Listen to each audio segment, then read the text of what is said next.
Hello दोस्तों। Hello दोस्तों। Radio उड़ान अ फ्लाइट ऑफ लाइट पर आप सुन रहे हैं एंटरटेनमेंट एक्सप्रेस। मैं हूँ आपका अपना आरजे अभय। और मैं हूँ आरजे तनीषा। एंटरटेनमेंट वर्ल्ड की हर इंफॉर्मेशन लेकर आए हैं हम। OTT updates, movie review, Bollywood की खबरें, गाने और ट्रेलर। तो फिर शुरू करें। आज शुरुआत करते हैं एक बहुत ही जबरदस्त ट्रेलर से, जो कि है फिल्म बॉर्डर 2 का। ये फिल्म आज रिलीज हो गई है। इसमें है सन्नी देओल और उनके साथ हैं वरुण धवन, दिलजीत दोसांझ, आहान शेट्टी, मोना सिंह, मेधा राणा और सोनम बाजवा। इस फिल्म के प्रोड्यूसर है भूषण कुमार तीसरी फिल्म्स और जेपी दत्ता। स्टोरी लिखी है निधि दत्ता ने, जो कि है जेपी दत्ता की डॉटर। फिल्म का म्यूजिक तो ऑलरेडी हिट है। फिल्म कितना मैजिक दिखा पाएगी ये तो हमें बाद में ही पता चलेगा। सन्नी देओल का वो जबरदस्त अंदाज और उनकी वो दहाड़ और ट्रेलर के आखिर में उनका डायलॉग आपके रोंगटे खड़े कर देगा। तो आइए सुन लेते हैं बॉर्डर 2 फिल्म का ट्रेलर। नेटफ्लिक्स पर रिलीज हो गई है Imran Hashmi starrer web series तस्करी द स्मगलर्स वेब। इसके क्रिएटर और डायरेक्टर हैं नीरज पांडे। इसे देखने की यही सबसे बड़ी वजह है क्योंकि इसके डायरेक्टर नीरज पांडे ने इससे पहले वेंसडे, स्पेशल 26 और बेबी जैसी सुपरहिट फिल्मों का डायरेक्शन किया है। इस वेब सीरीज में 7 एपिसोड है और इसमें ऑडियो डिस्क्रिप्शन भी अवेलेबल है। स्टोरी को इसी सीजन में खत्म कर दिया गया है, तो आपको नेक्स्ट सीजन का वेट भी नहीं करना पड़ेगा। इमरान हाशमी एक कस्टम ऑफिसर अर्जुन के रोल में है, जो कि एक बहुत ही ऑनेस्ट कस्टम ऑफिसर है। वो एक टीम बनाते हैं और जुट जाते हैं स्मगलिंग करने वालों को पकड़ने के लिए।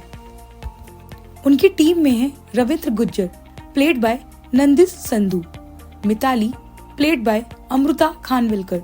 उनके बॉस बने हैं यानी असिस्टेंट कमिश्नर अनुराग सिन्हा। अर्जुन की गर्लफ्रेंड बनी है प्रिया। प्रिया का रोल निभाया है जोया अफरोज ने। स्मगलिंग का सिंडिकेट चला रहे हैं बड़ा चौधरी, जिनका रोल निभाया है शरद केलकर ने। प्रिया बड़ा चौधरी के गैंग में शामिल हो जाती है और अर्जुन को टिप देती है, जिससे उन्हें स्मगलर्स को पकड़ने में हेल्प होती है। इस वेब सीरीज में स्मगलिंग के नए नए तरीके बताए गए हैं। इस वेब सीरीज का स्क्रीन प्ले बहुत ही इंटरेस्टिंग और फास्ट बेस्ड है। आपको सोचने का मौका ही नहीं मिलता, कहानी इतनी तेजी से आगे बढ़ती है। लगातार आते ट्विस्ट टर्न और थ्रिलिंग मोमेंट्स की वजह से आपका इंटरेस्ट बना रहता है। इमरान हाशमी के होने के बावजूद भी ये एक साफ सुथरी वेब सीरीज है, जिसे आप अपनी फैमिली के साथ देख सकते हैं। तो आइए सुन लेते हैं इस वेब सीरीज का इंटरेस्टिंग ट्रेलर। नेटफ्लिक्स पर एक वेब सीरीज रिलीज हुई है अगाथा क्रिस्टी द 7 डायल्स। इसमें 3 एपिसोड है और इसमें हिंदी ऑडियो डिस्क्रिप्शन भी अवेलेबल है। तीनों एपिसोड की कुल लेंथ 3 घंटे से कम है। इस वेब सीरीज में कई दिलचस्प मोड़ और सस्पेंस है। इसकी स्टोरी एक यंग लेडी की है, जो अपने दोस्तों के साथ एक पार्टी में जाती है और वहां एक गेस्ट डेड पाया जाता है और उसके कमरे में मिली 7 अलार्म घड़ियां एक बड़ा रहस्य बन जाती हैं। बंडल एक तेज तर्रार और जिज्ञासु महिला है। वो इन सब का पता लगाने में जुट जाती है। जब वो इन्वेस्टिगेशन करती है तो उसे गुप्त संगठन 7 डायल्स का पता चलता है और वो अंतर्राष्ट्रीय जासूसी और साजिशों के जाल में उलझ जाती है। इन सब कॉन्स्पिरेसीज को वो कैसे हैंडल करती है, यही इस वेब सीरीज में दिखाया गया है। तो स्टोरी तो इंटरेस्टिंग है, एक बार तो आप देख ही सकते हैं। इसमें हिंदी ऑडियो डिस्क्रिप्शन भी है, तो मजा तो आने ही वाला है। अब पेश करते हैं मूवी रिव्यू। पिछले हफ्ते 3 कॉमेडी फिल्में रिलीज हुई हैं, जिनका नाम है राहु केतु, हैप्पी पटेल और 1-2 चा। सबसे पहले रिव्यू करते हैं फिल्म राहु केतु का। फिल्म की कहानी की बात करें तो फिल्म में एक राइटर है चारुलाल शर्मा, प्लेड बाय मनु ऋषि चड्ढा, जो कि एक किताब लिख रहे हैं। वो उस किताब में जो भी लिखते हैं वो सच हो जाता है। राइटिंग में वो हेल्प लेते हैं अपने फूफा, प्लेड बाय पीयूष मिश्रा की। इस किताब में राइटर ने 2 फिक्शनल कैरेक्टर इंट्रोड्यूस किए हैं, जो कि है राहु और Ketu. Rahu played by Varun Sharma, Ketu played by Pulkit Samrat. Manu ऋषि ने ये दोनों फिक्शनल कैरेक्टर इसलिए लिए हैं ताकि वो करप्शन खत्म कर सकें, जिसकी वजह से बहुत सारे लोग उनके पीछे पड़ जाते हैं। ये किताब गलत हाथों में चली जाती है। ये गलत हाथ होते हैं मीनू टैक्सी के, प्लेड बाय शालिनी पांडे, जो किताब में अपने हिसाब से लिखना शुरू कर देती है। मीनू टैक्सी अपने फार्म हाउस में ड्रग्स उगाती है। उन्होंने कर्जा लिया हुआ है चंकी पांडे से। क्या राहु केतु करप्शन खत्म कर पाते हैं या फिर मीनू टैक्सी उनके रास्ते का कांटा बनती है? ये सब जानने के लिए तो आपको फिल्म ही देखनी पड़ेगी। और हाँ, राहु प्यार करता है मीनू टैक्सी से, मीनू टैक्सी प्यार करती है केतु से। इस तरह का लव ट्रायंगल भी है। कहानी सुनने में तो बहुत इंटरेस्टिंग लगती है, लेकिन कंफ्यूजिंग भी है। इसके अलावा फिल्म में इंस्पेक्टर की भूमिका में अमित सयाल, वंशी की भूमिका में है सुमित गुलाटी और सुंदरी की भूमिका में चारू शंकर ने अच्छा काम किया है। फिल्म के डायरेक्टर है विपुल विग। फिल्म के गाने कुछ खास तो नहीं है, लेकिन फिल्म में फिर भी ठीक लगते हैं। इसका बैकग्राउंड म्यूजिक है संजय चौधरी का। कुल मिला के फिल्म ऐसी है कि इसका आप OTT पर रिलीज होने का वेट कर सकते हैं। तो चलिए आइए सुनते हैं इसका कॉमेडी ट्रेलर। राहु केतु के बाद अब रिव्यू कर लेते हैं हैप्पी पटेल खतरनाक जासूस का। आमिर खान प्रोडक्शन में बनी इस फिल्म के डायरेक्टर हैं कवि शास्त्री और वीरदास। वीरदास इस फिल्म के राइटर भी हैं और एक स्टैंड अप कॉमेडियन भी हैं। फिल्म की स्टोरी की बात करें तो हैप्पी पटेल यानी कि वीरदास रहते हैं लंदन में। वो एक जासूस हैं और उन्हें भेजा जाता है इंडिया एक सीक्रेट एजेंट बनाकर। इंडिया में एक लेडी गायब हो गई है और उन्हीं को ढूंढने का टास्क दिया जाता है हैप्पी पटेल को। हैप्पी को हिंदी नहीं आती है, इसलिए वो इंडिया में आकर हिंदी सीखते हैं। इसी चक्कर में वो बहुत कुछ उल्टा पुल्टा बोल देते हैं। कॉमेडी भी क्रिएट होती है और बहुत सारा कंफ्यूजन भी। उनकी गर्लफ्रेंड का रोल किया है मिथिला पालकर ने और मोना सिंह ने भी एक जबरदस्त रोल किया है। शरीफ हाशमी और सृष्टि तावड़े का रोल भी बहुत अच्छा है। आमिर खान और उनके भांजे इमरान खान भी गेस्ट अपीयरेंस में नजर आएंगे। इस फिल्म में जबरदस्ती कॉमेडी करने की कोशिश की गई है। बहुत हाईली ह्यूमर का यूज किया गया है जो एक बार में तो समझ ही नहीं आता है। छोटे छोटे जोक्स अप्लाई किए गए हैं जो कहीं ठीक लगते हैं और कहीं एकदम इरिटेट करते हैं। फिल्म का म्यूजिक भी कुछ खास नहीं है। इस फिल्म को देखकर आपको डेली बेली फिल्म की याद आएगी, वो भी आमिर खान ने ही बनाई थी। और अभी तो वैसे भी सारा फोकस है बॉर्डर 2 पर, उसी का रिव्यू करेंगे हम अगले हफ्ते। फिल्म तो वैसे आज रिलीज हो गई है। चलिए फिलहाल सुनते हैं हैप्पी पटेल का एक comedy promotional trailer. Shahid Kapoor और तप्ती डिमरी आ रहे हैं पहली बार एक साथ। फिल्म है ओ रोमियो। इस फिल्म को डायरेक्ट किया है विशाल भारद्वाज ने। प्रोड्यूसर है साजिद नडियाडवाला। इसका पहला गाना रिलीज हुआ है जिसे रिलीज किया है टी सीरीज ने और फिल्म रिलीज होने वाली है 13 फरवरी को यानी वैलेंटाइन डे के मौके पर। इस गाने को गाया है अरिजीत सिंह ने, म्यूजिक दिया है विशाल भारद्वाज ने और लिखा है गुलजार ने। तो आइए सुन लेते हैं ये बहुत ही रोमांटिक सॉन्ग।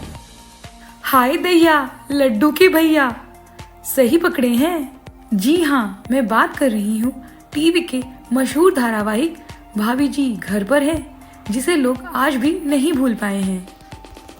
अंगूरी भाभी अनीता जी ने, विभूति नारायण और तिवारी जी ने अपनी एक अमिट छाप छोड़ी जनता के बीच, जिसे लोग आज भी याद करते हैं। माहौल बनेगा और भी फन जब शांति और क्रांति जाएंगे भाभी जी के पीछे ऑन द रन। जी हाँ दोस्तों, भाभी जी अब छोटे पर्दे से बड़े पर्दे पर छाने वाली हैं।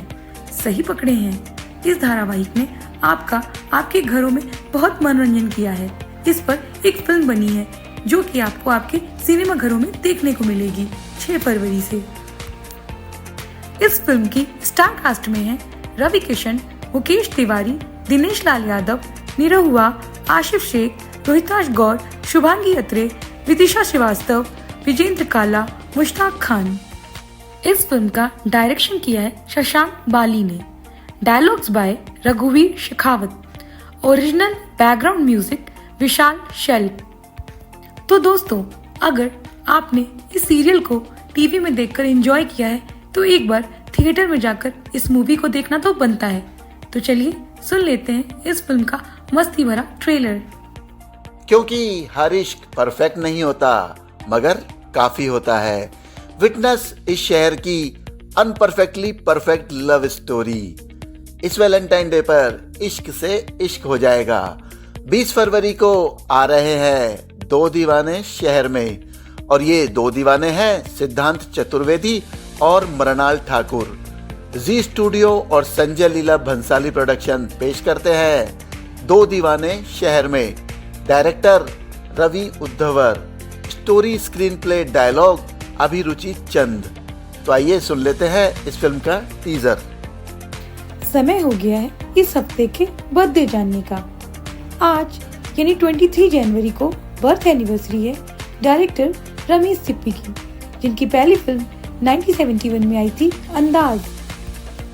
24 जनवरी को बर्थ एनिवर्सरी आती है डायरेक्टर प्रोड्यूसर जी ओम प्रकाश की, जिनकी पहली फिल्म 1974 में राजेश खन्ना और मुमताज स्टारर आपकी कसम। इसके बाद उनकी कुछ सुपरहिट फिल्में आई, अपनापन, आशा, अर्पण, आखिर क्यों। 24 जनवरी को ही जन्मदिन आता है writer director producer Subhash Ghai का, जिनके डायरेक्शन में पहली फिल्म आई थी 1976 में शत्रुघ्न सिन्हा की कालीचरण।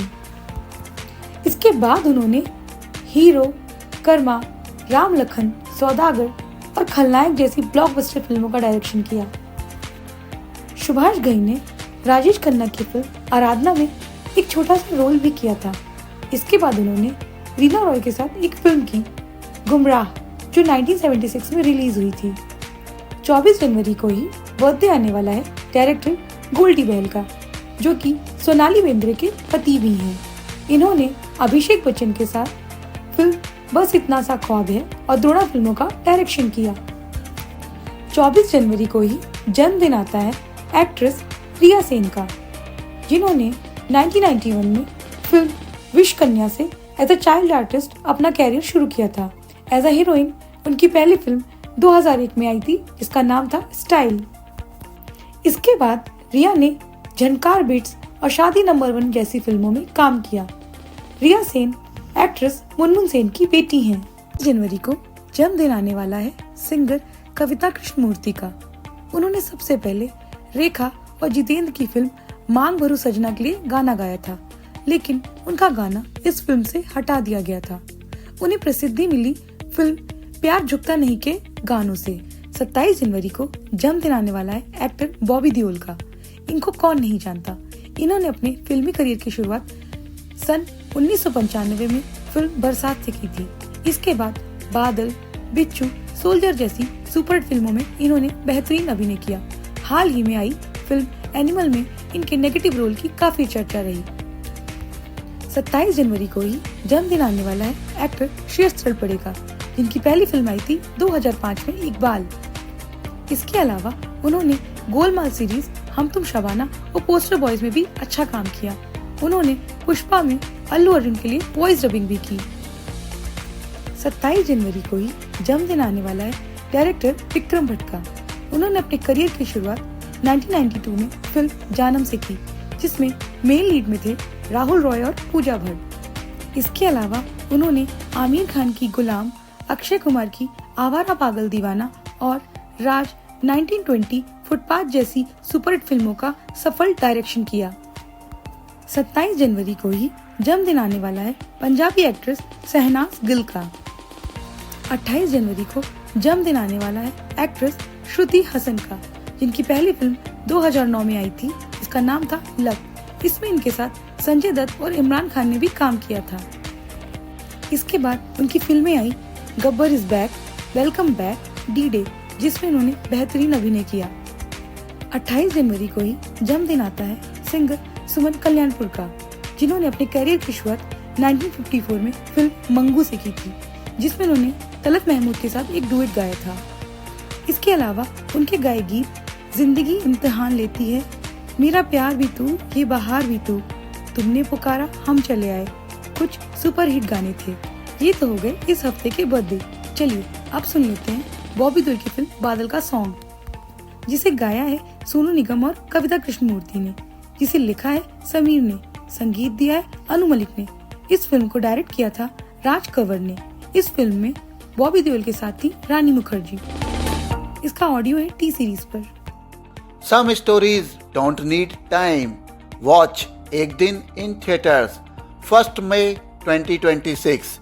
जी हाँ, जुनैद खान और साई पल्लवी की फिल्म आ रही है एक दिन। ये एक इंग्लिश फिल्म वन डे से इंस्पायर्ड है। स्टोरी है स्नेहा देसाई और स्पंदन मिश्रा की। डायरेक्टर है सुनील पांडे और प्रोड्यूसर तो हैं आमिर खान।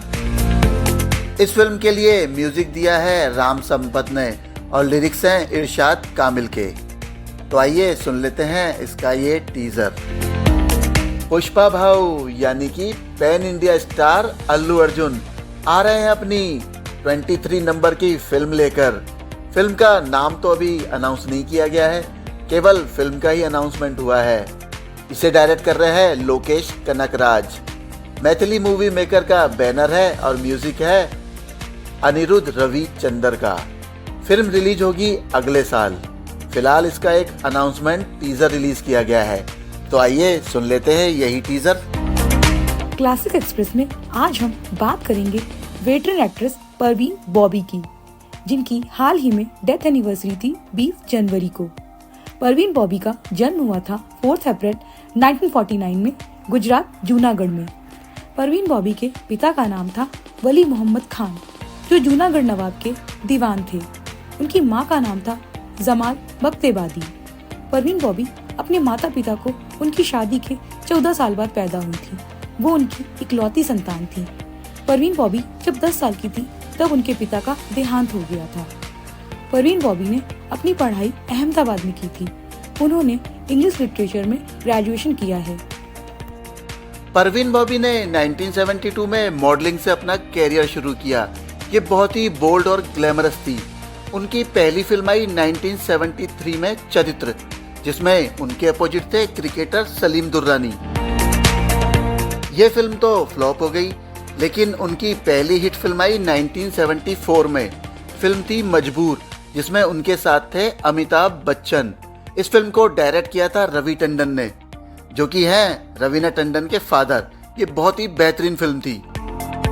यश चोपड़ा की फिल्म सिलसिला के लिए पहले जीनत अमान और परवीन बॉबी को ही सिलेक्ट किया गया था, लेकिन बाद में इन्हें बदलकर जया बच्चन और रेखा कर दिया गया।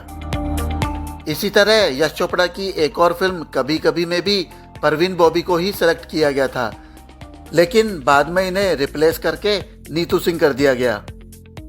अमिताभ बच्चन के साथ आई उनकी हर फिल्म ब्लॉकबस्टर रही, चाहे फिर वो दीवार हो, अमर अकबर एंथनी, शान या फिर नमक हलाल। वैसे नमक हलाल में परवीन बॉबी एक्टर शशि कपूर के अपोजिट थी। अमिताभ बच्चन के साथ आई तीनों आनंद डायरेक्टेड फिल्म कालिया भी सुपरहिट रही। इसके अलावा मनमोहन देसाई की फिल्म सुहाग और यश चोपड़ा की फिल्म काला पत्थर में वो शशि कपूर के अपोजिट थी, और साथ ही साथ मनोज कुमार की फिल्म क्रांति में भी वो शशि कपूर के साथ ही नजर आई। परवीन बॉबी ने सिलेक्टेड हीरोज के साथ काम किया। उनकी 1975 में फिरोज खान के साथ फिल्म आई काला सोना। इसके बाद 1976 में देवानंद के साथ फिल्म आई बुलेट। फिर उन्होंने 1977 में संजय खान के साथ फिल्म की चांदी सोना। ऋषि कपूर के साथ उनकी फिल्म आई रंगीला रतन। रणधीर कपूर के साथ आई उनकी फिल्में भंवर, मामा भांजा और मजदूर जिंदाबाद बुरी तरह फ्लॉप रही।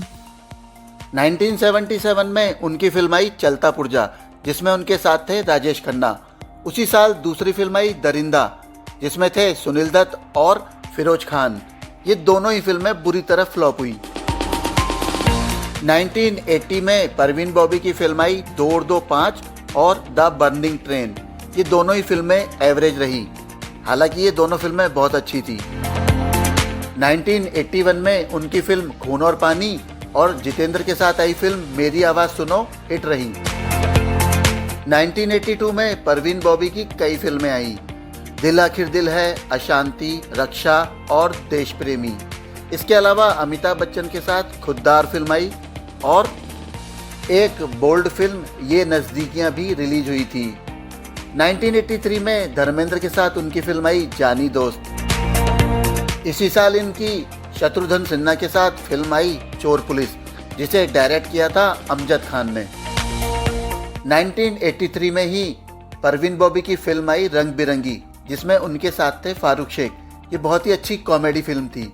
और इसी साल अमिताभ के साथ आई फिल्म महान, जो कि फ्लॉप हुई। 1985 में वो एक बार फिर धर्मेंद्र के साथ नजर आई। फिल्म थी सितमगर। ये फिल्म भी फ्लॉप साबित हुई। उनकी आखिरी फिल्म थी 1991 में रिलीज हुई इरादा। परवीन बॉबी को एक अजीब तरह की बीमारी हो गई थी, जिसकी वजह से उनका नर्वस ब्रेकडाउन भी हुआ। कबीर बेदी के साथ उनका रिश्ता बहुत ही चर्चा में रहा। उनके साथ ब्रेकअप के बाद परवीन बॉबी पूरी तरह से टूट गई थी। इसके बाद उन्हें डायरेक्टर महेश भट्ट का भी साथ मिला, लेकिन ये भी रिश्ता काफी समय तक चल नहीं पाया। परवीन बॉबी ने खुद को रिकवर किया और वापस फिल्मी दुनिया में लौटकर अपनी रुकी हुई फिल्मों को पूरा किया। परवीन बॉबी अपने अंतिम दिनों में बिल्कुल अकेली हो गई थी। 20 जनवरी 2005 को उनका निधन हो गया था।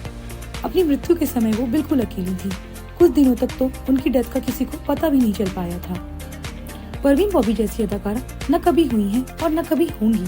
तो आइए सुन लेते हैं परवीन बॉबी और अमिताभ बच्चन स्टारर फिल्म खुददार का सॉन्ग, जिसे डायरेक्ट किया है डायरेक्टर रवि टंडन ने। म्यूजिक दिया है राजेश रोशन ने। इस गाने को लिखा है मजनू सुल्तानपुरी ने। इस गीत को गाया है किशोर कुमार और लता मंगेशकर ने। आज के लिए इतना ही। अब मिलेंगे अगले हफ्ते। तब तक के लिए बाय बाय। और आप लोग तब तक सुनते रहिए रेडियो उड़ान, अ फ्लाइट ऑफ लाइफ। इस एपिसोड की स्क्रिप्टिंग, एडिटिंग और मिक्सिंग की है अभय गोयल ने। आप मुझे इंस्टाग्राम पे भी फॉलो कर सकते हैं। मेरा इंस्टा हैंडल है RJABHAY अभय 008।